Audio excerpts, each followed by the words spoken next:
Muito bem, já está conectado aqui conosco o deputado federal Geninho Zuliani. Eu não sei se o Geninho já consegue aparecer aqui no telão, produção, para que eu possa conversar com ele. Agora sim, Geninho, tá na escuta? Nós não ouvimos o Geninho aqui, estamos com um pequeno probleminha no áudio. Não sei se o seu microfone está desligado, Geninho. Verifica se o seu microfone está desligado, por favor.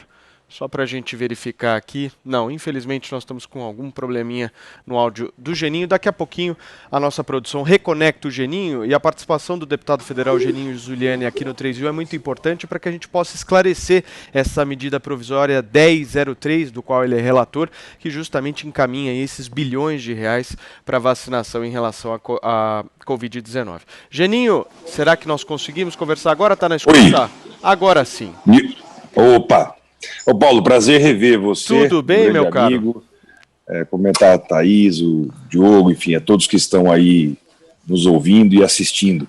Geninho, um prazer ter você aqui no nosso programa. Eu queria te fazer duas perguntas. A primeira é a seguinte: a gente fica aqui debatendo política no 3 em 1 e às vezes acha que quem nos escuta e nos assiste sabe o que é MP. Então acho que é importante você aqui decifrar para todos o que é uma medida provisória, para que ela serve. Você é relator de uma, certo?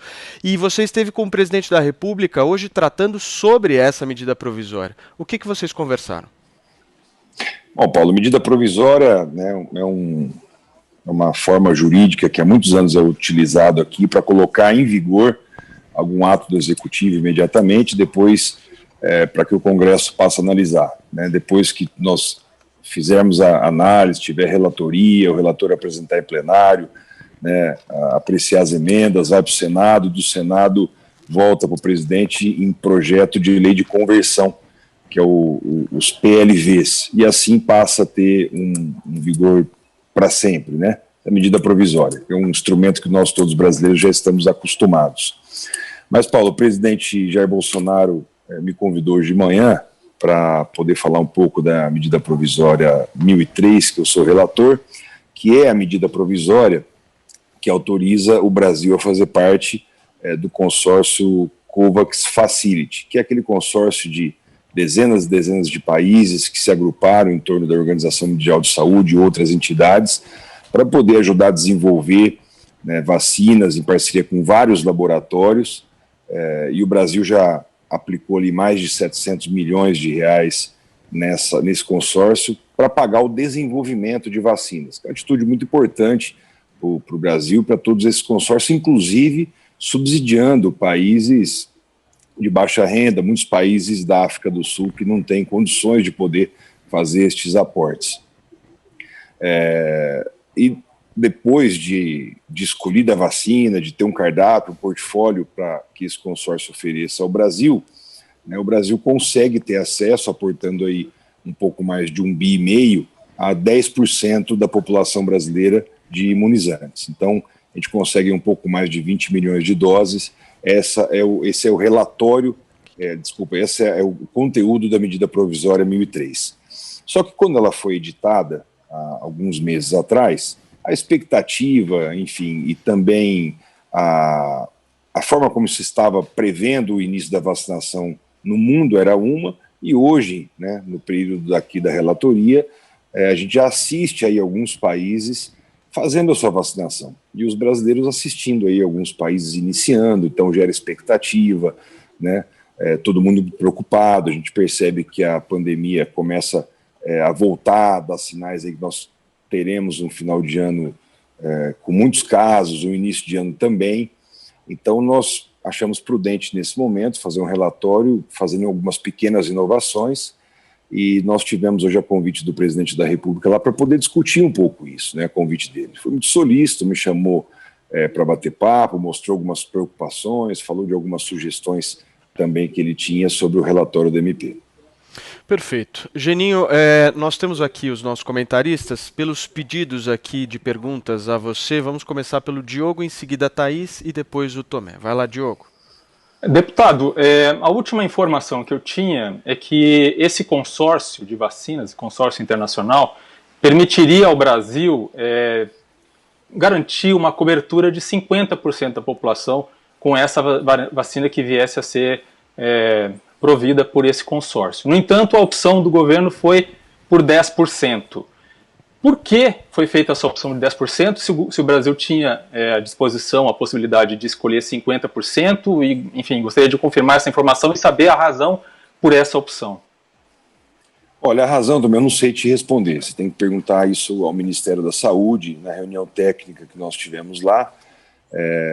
Acho que o Brasil optou em fazer mais de uma escolha, de mais de um laboratório, mais de um vendedor para poder ter mais acesso, e realmente ele optou por só 10%, que pode ter sido um equívoco, também como há um tempo atrás optou em não comprar e não encomendar as vacinas da Pfizer, que agora está aprovada e sendo já produzida e distribuída. Então eu não sei te responder por que o governo não optou em fazer a compra de 50% e apenas 10% da população brasileira. Thaís. Deputado, nesse encontro com o presidente Bolsonaro, boa tarde primeiro, obrigada por estar conosco. E nesse encontro que o senhor teve hoje pela manhã com o presidente Bolsonaro, ele pediu ao senhor que incluísse na MP 1003 a exigência da assinatura desse termo de responsabilidade de cada um dos brasileiros que se disponha a tomar a vacina, qualquer vacina que seja aprovada pela Anvisa, evidentemente. Uma vez que todo brasileiro só vai tomar uma vacina aprovada pela Anvisa, minha pergunta é, o senhor não acha que exigir a assinatura depois de uma vacina ter sido avalizada, autorizada pelo poder público, o senhor não acha que isso desmoraliza o próprio poder público, além, é claro, de gerar insegurança na população? Olha, Thaís, eu ouvi o presidente atentamente e também vamos falar da parte boa, né? A parte boa que o presidente, com todas as letras, me autorizou a falar isso. Todas as vacinas aprovadas na Anvisa serão adquiridas pelo governo federal e participarão do Programa Nacional de Imunização, aquelas que tiverem aprovação, tanto emergencial como definitiva. Falei, presidente, inclusive a Coronavac? Ele falou, inclusive a Coronavac. Então essa é a boa notícia, né, para todos os prefeitos, governadores, para a população de uma forma geral. E ele fez algumas ponderações, ele falou, olha, eu gostaria que fosse voluntário, não fosse obrigatório, e nesse quesito eu ponderei para ele que tem uma ação a ser julgada essa semana no Supremo, o ministro Lewandowski, que é o relator, que já trata de uma ação, que eu não me recordo quem foi que propôs essa ação, sobre a obrigatoriedade ou não da vacina. Então não dá para tratar na medida provisória uma coisa que já está judicializada, né, com uma decisão nos próximos dias. Ele me pediu também, né, que fosse contemplado no texto a universalização, para que todos os brasileiros pudessem ter acesso à vacina de forma gratuita, né, sem nenhum custo para nenhum brasileiro, que também fossem vacinas aprovadas pela Anvisa. E o que chamou mais atenção, e qual foi a preocupação do presidente maior, foi essa questão da responsabilidade civil que a União poderá ter diante uma cláusula contratual que a Pfizer está obrigando o Brasil a ter no contrato. Que é uma cláusula que diz que a Pfizer não será responsável, não se responsabilizará por efeitos colaterais do futuro. Então, diante disso, o presidente, acho que com a sua equipe, vendo essa preocupação em criar um passivo, né, de algumas gerações para frente, de pessoas que podem ter alguns problemas com a vacina, ou pessoas que até nem terão problemas com a vacina, mas terão outros problemas e poderiam até utilizar esse dispositivo para poder ingressar com ações contra a União, e a gente não sabe mensurar isso e o tamanho dessa judicialização que pode comprometer lá na frente um valor muito vultuoso para a União. E o presidente mostrou essa preocupação, e eu perguntei ao presidente se outros laboratórios ou outros fornecedores de vacina também estavam exigindo isso. Ele falou que a princípio não. A princípio só a Pfizer, então não faz sentido fazer um termo de anuência ou de responsabilidade de outros laboratórios que não seja da Pfizer. Mas como, né, ouvindo especialistas hoje o dia todo, né, aprovado na primeira fase, na segunda fase, na terceira fase, com toda a segurança comprovada, depois de X meses em fase de testes e vendo todo o efeito que ela pode trazer para a população e comprovando a eficácia, eu acho que muitas vezes não faz sentido, né, incluir no texto esse dispositivo que o presidente gosta de chamar de consentimento informado. Seria esse termo que a população vacinada pela Pfizer assinaria para receber a vacina. Então eu estou na fase agora de ouvir os líderes partidários, ouvir técnicos, especialistas, para que a gente possa até o final da noite, ou início da manhã, poder concluir o nosso relatório e levar para plenário no dia de amanhã na Câmara Federal. Thaís, eu vi que você queria falar mais alguma coisa? Não, só para deixar claro, então o senhor não está inclinado a atender esse pedido do presidente e incluir essa obrigatoriedade na MP do consentimento? Não é que eu não estou inclinado a atender um pedido do presidente. O presidente fez essa ponderação, a minha equipe está lá no Palácio agora conversando com a equipe do presidente, levando as considerações, nós estamos dialogando, vendo qual que é o melhor caminho para o MP, se é necessário colocar no texto da medida provisória, se o próprio Ministério da Saúde, né, depois, no lançamento do Plano Nacional de Imunização, ele tem uma série de normas, normativas, resoluções para poder disciplinar a forma como proceder com a vacina, ele mesmo pode fazer isso de forma mais segura, depois, com mais tempo, consultando ainda mais os especialistas da área jurídica e também especialistas da área de virologia, para ver a necessidade de ter esse termo. Eu não disse nem que sim, nem que não, nós estamos em fase de estudos, a minha equipe está lá agora discutindo com ele, justamente para ver a necessidade, como é que nós vamos contemplar isso no relatório, se é só um laboratório apenas que está solicitando, que está incluindo uma cláusula no contrato da não responsabilização. Perfeito. Para fechar, Tomé. Boa tarde, deputado Geninho, como vai? Deputado, o senhor não acha precipitado a compra pelo governador João Dória das vacinas da Sinovac, pois ele não assinou um memorando, ele fez uma compra já colocando o dinheiro do contribuinte numa vacina que ainda não está com a sua terceira fase aprovada, ainda não tem nenhum dos órgãos, os 4 principais órgãos internacionais dando aval a essa vacina e também não tendo ainda Anvisa. E uma segunda pergunta, se eventualmente essa vacina não tiver aprovação e o governador João Dória, como já se colocou, dizendo que vai recorrer ao Supremo Tribunal Federal para que a população tenha que ser vacinada a partir do dia 25, mesmo que a vacina ainda não tenha a sua validação, eu queria saber se o senhor vacinaria os seus pais e a sua família sem a validação pelos órgãos internacionais e pela Anvisa. Olha, Tomé, cada governante é responsável pelos seus atos, né? Da mesma forma que você está dizendo isso, eu devolvo talvez a pergunta dizendo, olha, daqui a 30 dias, a hora que sair a autorização da Anvisa, já tem ali 35 milhões de vacinas produzidas pela Coronavac. Eu tenho certeza que o governador João Dória, conhecendo ele como eu conheço, ele deve ter informações da eficácia da vacina para poder apostar como ele está apostando e saiu na frente e talvez daqui a alguns dias ele terá um estoque suficiente para começar o plano em São Paulo ou via Ministério da Saúde, da forma como isso vai ser conduzido pelo Ministério da Saúde diante das declarações que o presidente deu hoje. Eu estou na torcida aqui para que saia uma vacina, né, a melhor possível, e a melhor possível é aquela que tem eficácia, é segura e saia rápido.